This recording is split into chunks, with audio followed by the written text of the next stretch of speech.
mapagkakatiwalaan. ABS-CBN News and Current Affairs. Panig sa katotohanan, panig sa bayan.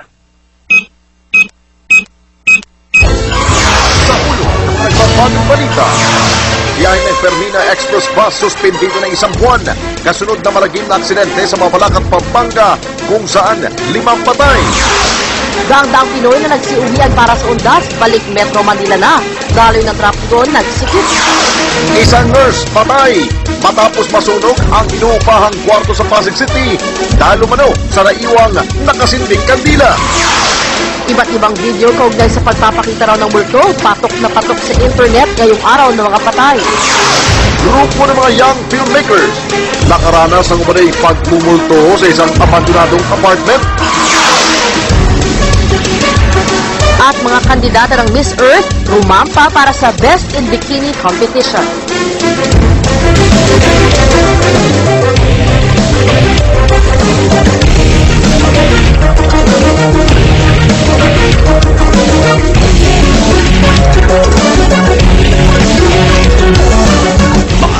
Mula sa ABS-CBN News Center, Manila, ito ang TV Patrol Linggo!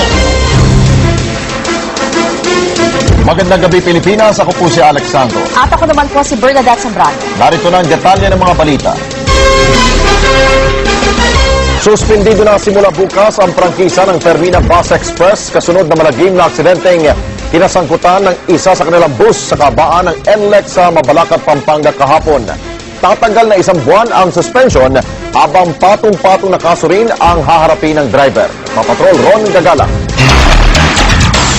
Pagbabawalan ng bumiyahe ang lahat ng Fermina Bus Express sa Metro Manila at mga probinsya matapos itong masangkot sa malagim na aksidente bago magtanghali kahapon sa North Luzon Expressway sa bahagi ng Mabalacat, Pampanga. 5 tao ang namatay, kabilang ang Clarician priest na si Father Domingo Moraleda, kasama nitong babae sa Revo at 3 pasahero ng bus. Sa paunang investigasyon, nag-overtake ang bus ng patungong Pangasinan nang salpukin ng Revo na paluwas naman ng Maynila. Bagamat patuloy ang investigasyon, 1 buwan munang sususpendihin ng LTFRB ang prangkisa ng bus simula bukas. Preventive ito para hindi pa makagawa pa ng ibang mga serious o mga damages pa. Hindi pa rin makuhanan ng panig ang driver ng bus na si Bernardo Santos dahil hindi pa rin ito nagigising simula ng maaksidente. Sinasalinan pa siya ng dugo at bali ang 2 paa. Minalas man at sugatan sa aksidente ang pasaherong si Benjamin De Los Santos. Tila wala siyang galit sa pag-overtake ng bus driver. Kasama rin sa disgrasya babali-baling ang kanyang hindi niya naman siguro kagustuhan naman. Pero ayon sa LTFRB, 6 na buwan hanggang 1 taon ang suspensyong ibibigay nila kay Santos para hindi muna ito makapagmaneho. Hinahanda na rin ng Mabalacat Police ang kasong damage to properties with multiple homicide and physical injuries laban sa driver ng bus. 2 pa sa mga